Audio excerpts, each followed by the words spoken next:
ঘটনা কি আরজিকর মেডিকেল কলেজে? সবাই কেন এই ব্যাপারে এত মাথা ঘামাচ্ছে? কেউ নাম দিচ্ছেন অভয়া, কেউ তিলোত্তমা। এসব নিয়ে অনেক সরগরম, অনেক কথা এ নিয়ে চলছে। কেউ আবার বলছে এসব পলিটিক্স, এসবে না যাওয়াই ভালো। তাদের জন্য বলছি ওকে, দেখো না, কারণ দেখলে আপনার মাথাও ঠিক থাকবে না। প্রায় এক সপ্তাহ হয়ে গেল এই ঘটনাটি ঘটার, কিন্তু কোনো সদুত্তর নেই, কোনো প্রগ্রেস নেই। কারা বা কে জড়িত এসব ব্যাপারে কোনো রকমের কোনো সুরাহা নেই। ডাক্তাররা বলছেন হাসপাতালে সুরক্ষিত নই, রাস্তায় সুরক্ষিত নই। তাহলে কোথায়? সত্যি তো, কোথায়? ডাক্তার নাকি ভগবান, আর আজ সেই ভগবান বিচার চাইছে। তো আজকে আমাদের টপিক ঠিক এই ব্যাপারটা নিয়ে, মেয়েদের সুরক্ষা, নিরাপত্তা, মেয়েদের আলাদা বাস, মেয়েদের আলাদা পরিষেবা, মেয়েদের জন্য আলাদা লাইন, মেয়েদের জন্য আরও না জানি কত কিছুই আলাদা। সবেতেই মেয়েরা আলাদা, সবটাই অন্য, তাই নয় কি? তার আগে একটা ইনফরমেশন বলি, আমাদের যে নতুন নিয়ম হয়েছে তাতে বলা আছে আপনি চাইলে ধর্ষকের ছবি শেয়ার করুন, কিন্তু যিনি বা যে নির্যাতিতা হয়েছেন তার ছবিটা শেয়ার করবেন না। তো অনেকের প্রোফাইলেই দেখছি যে অনেকে তার ছবি শেয়ার করে টাইমলাইনে রাখছেন, বিভিন্ন রকম কথা লিখছেন। প্লিজ এসব করবেন না। পারলে খুঁজে বের করুন তাদেরকে যারা এর সঙ্গে জড়িত, এবং পারলে তাদের ছবিটা শেয়ার করুন। এটা অনেক বেশি জরুরি। তো এত আলোচনা, এত মিছিল, এত আয়োজন, মেয়েরা রাত দখল করছে, সবাই মিলে একসাথে গর্জে উঠেছে, পুরো রাজ্যবাসী আজকে একসাথে। কিন্তু কোথাও একটা কিছু যেন মিসিং হয়ে গেছে, যে অন্যান্য ক্ষেত্রে যারা অনেক বেশি অ্যাক্টিভ, যারা অনেক কথা বলেন বিভিন্ন বিষয়ে, আজকে হঠাৎ করে কোথায় তারা যেন উবে গেছেন। সবার নাম বলছি না, কিন্তু অনেকেই উবে গেছেন। এটা নিশ্চয়ই সবার নজরে পড়েছে। সব মানছি, গর্জন হচ্ছে, রাস্তায় মেয়েরা আসছে, রাত দখল করছে, তারা তাদের অধিকারের জন্য লড়াই করছে, কিন্তু কিন্তু কি ঠিক নেই না, কিছু তো একটা ঠিক নেই, কোথাও না কোথাও গন্ডগোল তো আছে। তো সেই গন্ডগোলটা কিসের? না, সঠিক সময়ে সঠিক বিচার হচ্ছে না। এই যে আজকে এত কিছু ভাইরাল হয়েছে, এতগুলো অডিও ক্লিপ, কিছু কিছু মেসেঞ্জারের ছবি, তো এইটুকু যদি না হতো তাহলে কি সেই বিচারটা হতো? এটা একটা সব থেকে বড় প্রশ্ন আজকের ডেটে, যে সঠিক বিচারটা কি শুরু হতো আজকের ডেটে? না, শুরু হতো না। এতটুকু মানুষ এতটুকু করেছে বলেই কিন্তু আজকে বিচারের পথে। আরেকটা প্রশ্ন আপনাদের কাছে, সব কিছুতে কি রাজনৈতিক রং লাগানোর খুব প্রয়োজন আছে? মানে নিরপেক্ষ হওয়াটা কি আজকের যুগে কি খুব বেশি ভয়ঙ্কর হয়ে যাচ্ছে? সব কিছুতে একটা রং চাই, একটা দল চাই, তো এসবের আমার মনে হয় না কোনো মানে আছে। তো আবারও রিপিটেশন করছি, যেটা কথা, একটা দুর্বল মেয়ের কথা, একটা একলা মেয়ের কথা, সব যুদ্ধে যে কারণেই শুরু হোক না কেন, শেষটা হয় গিয়ে কোনো না কোনোভাবে মেয়েদের। অথচ তারাই বলেন মেয়ে মানুষ নাকি ঝগড়া করে বেশি, অথচ সবকিছুতে আবার মেয়েদেরকেই টানতে হবে।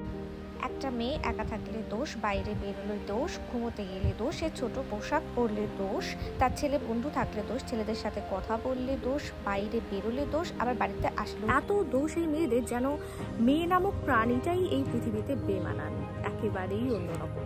আবার দেখবেন মেয়ে ছাড়া তাদের আবার কোনো কিছু চলে না। আজ থেকে প্রায় অনেক বছর আগে যখন মেয়েরা দাসত্ব করত, সেদিনও কি মেয়েরা রেহাই পেয়েছিল?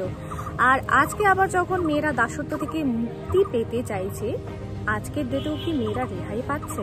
উত্তরটা কিন্তু না। এখানে কেউ মানুষ হবার কথা বলে না, বললেও ভুলকে ভুল বলার ক্ষমতা রাখে না। একটা গালি দিতে গেলেও মেয়ে সম্পর্কিত গালিগালাজ দিতে হয়। সত্যি কি আশ্চর্য না? যে মাকে পুজো করছেন সেই মাকে ধরেই টানাটানি করছেন। সামনেই তো দুর্গাপূজা, বাঙালির সব থেকে বড় উৎসব, সেটা সবার উৎসব, সব মানুষের। এখানে আমি সবাই বলতে মানুষ কথাটাই উচ্চারণ করলাম, কারণ অমানুষদের পুজো কেমন হয় বা তারা কাদেরকে পুজো করেন এটা সত্যিই কিন্তু আমার জানা নেই। আজকে একটাই কথা বলবো, অনেক হয়েছে সুরক্ষা, নিরাপত্তা, আইন, ওমেন এম্পাওয়ারমেন্ট, অনেক হয়েছে। একবার নিজেদেরকে পাল্টে দেখুন, একবার নিজেরা নিজের দায়িত্ব নিতে শিখুন। শুধু মেয়ে নয়, ছেলেদেরও কিন্তু বদলাতে হবে মানসিকতা। আজকে আমি মেয়ে বলে আমি আমার সমস্ত কিছু পাল্টে ফেললাম, নিজের সব কিছু চেঞ্জ করে ফেললাম, তাতে সমাজ শুধরবে না। আবার ছেলেরা শুধু একের পর এক বলে গেল, তারা শুধু বলে এটা করো সেটা করো, সেটা করলেও কিন্তু হবে না। প্রয়োজন কিন্তু দুই পক্ষের তরফ থেকে। সেটা কি? সেটা হচ্ছে মানসিকতা চেঞ্জের। কিভাবে মানসিকতা পাল্টাবেন যদি এই প্রশ্ন করেন এবং এটার যদি উত্তর চান, তাহলে আমি বলবো সেটার কোনো নির্দিষ্ট উত্তর নেই। কারণ ভালো হওয়ার নির্দিষ্ট কোনো মাপকাঠি নেই, ভালো হওয়ার নির্দিষ্ট কোনো কিছুই নেই। একটা পরিস্থিতি বা একটা বিষয়, সেগুলো সব কিছু ডিপেন্ড করে যে কার মানসিকতা কেমন হবে, সে ছোট থেকে কিভাবে কোন পরিবেশে বড় হয়েছে, কিভাবে মানুষ হচ্ছে, সেটার উপরেও কিন্তু মানুষ হওয়া মানে ভালো মানুষ হওয়া কিন্তু ডিপেন্ড করে। তো এটার উত্তর অনির্দিষ্ট এবং ভালো হওয়ার অনেক অনেক কারণ আছে। শুধু একটা জিনিসই চাই, সেটা হচ্ছে মানসিকতার পরিবর্তন। মেয়েদেরকে ভিন গ্রহের প্রাণী ভাববেন না। আই রিপিট, কি ভিন গ্রহের প্রাণী ভাববেন না। একটা মেয়ে, একটা মহিলা বা একটা কন্যা, তারা আপনার জীবনে বা আপনার সব কিছুর সঙ্গী। তো তাদেরকে আলাদা করে অন্য কিছু ভাববে। আমাদের প্রতিবাদ হোক এইভাবে যে অন্যায় হয়েছে, এটা শাস্তি চাই। ঠিক কতটা শাস্তি হলে বা ঠিক কীরকমভাবে বিচার করলে এই অন্যায়ের শাস্তি সেটা ন্যায়ের মাপকাঠিতে সঠিক বিচার পাবে, সেটা আমার জানা নেই, সত্যিই জানা নেই। কিন্তু তবুও বলছি, শাস্তি তো চাই। সব থেকে ইম্পর্টেন্ট, সবার শেষে বলছি 5টি ইম্পর্টেন্ট বিষয়ের কথা যেগুলো সত্যিই দরকার। তো 1 নম্বর পয়েন্ট হচ্ছে শিক্ষা। সবার আগে প্রয়োজন হচ্ছে শিক্ষা। বৈষম্য না করে, মানে ছেলে মেয়ে বিভেদ না করে সবাইকে শিক্ষিত করে তুলুন। আপনার আশেপাশে যারা আছে প্রত্যেকটা মানুষের সবার আগে দরকার শিক্ষা, এবং সেটা শুধুমাত্র বই পড়ে নয়, নৈতিক শিক্ষারও কিছুটা দরকার আছে। 2 নম্বর পয়েন্ট হচ্ছে কাজের জায়গায়। কাজের জায়গাতে কম্পিটিশন অবশ্যই করুন, কিন্তু সেটা কে কতটা ভালো পারলো এই নিয়ে কম্পিটিশন হোক। ও মেয়ে বলে এটা ভালো পারছে না, বা ও ছেলে বলে এটাই ভালো পারবে, এটা যেন কোনো কম্পিটিশন না হয়। একটা কাজ দিন বা একটা কাজ হোক, সেটা কে বেশি ভালো করছে এটা নিয়ে কম্পিটিশন হোক। 3 নম্বর পয়েন্টে কথা বলছি, সেটা হচ্ছে স্বাস্থ্য। মেয়েদের গঠন, শারীরিক গঠন এবং ছেলেদের শারীরিক গঠন দুটো আলাদা, সেটা আমি মানছি। কিন্তু তাই বলে এই নয় যে একটা কাজ সেটা শুধুমাত্র ছেলেদের জন্যই, বা একটা কাজ শুধুমাত্র সেটা মেয়েদের জন্যই, এই বিভেদটা তৈরি করবেন না। কাজ যে কেউ করতে পারে এবং সেটা যে কোনো কাজই যে কেউ করতে পারে। 4 নম্বর পয়েন্ট হচ্ছে, এবং সব থেকে ইম্পর্টেন্ট পয়েন্ট হচ্ছে অর্থনৈতিক শিক্ষা, যেটা আমাদের ক্ষেত্রে, আমাদের সমাজে মেয়েদেরকে বলা হয় তাদের অর্থনৈতিকভাবে স্বাবলম্বী না হলেও চলবে। তো এটা একটা উইক পয়েন্ট, তো সেটাকে ঠিক করার চেষ্টা করুন। অর্থনৈতিক শিক্ষাটা ছেলে মেয়ে নির্বিশেষে সকলের জন্য দরকার। শুধুমাত্র ছেলেরাই অর্থনৈতিক স্বাবলম্বী হতেই হবে, মেয়েদের হতে হবে না। আস্তে আস্তে হবে, সেটা সময় লাগবে, বাট করাটা খুব ইম্পর্টেন্ট। এবং 5 নাম্বার হচ্ছে ব্রেকিং স্টেরিওটাইপস এবং জেন্ডার ইকুয়ালিটি। প্লিজ, মেয়ে বলে ওর পোশাক আলাদা, ছেলে বলে ওর কাজ আলাদা, এই সমস্ত কিছু ভাববেন না বা করবেন না। এবার চিন্তা ভাবনা করাটা, সেটা ছেলে মেয়ে নির্বিশেষে যে কেউ ভাবতে পারে, এবং চিন্তা ভাবনা সত্যিই কিন্তু কোনো লিঙ্গ হয় না। আজকে একটা মেয়ে এই ধরনের চিন্তা করতে পারবে, আজকে একটা ছেলে ওই ধরনের চিন্তা করতে পারবে, এটার মধ্যে কিন্তু কোনো বিভেদ নেই। চিন্তা যে কেউ করতে পারে, এবং সেটা যে কোনো রকমের চিন্তা হোক। এটাতে যদি লিঙ্গ না থাকে, তাহলে আপনারা কেন এরকম ভাবছেন যে ছেলে হলে এই কাজটা করতে পারবে, মেয়ে হলে এই কাজটা করতে পারবে না? বা ডিফারেন্সিয়েটটা করাটা একটু বন্ধ করুন। তাতে মনে হয় সমাজটা একটুখানি পাল্টানোর, আর একটু পরিবর্তন হওয়ার দরকার।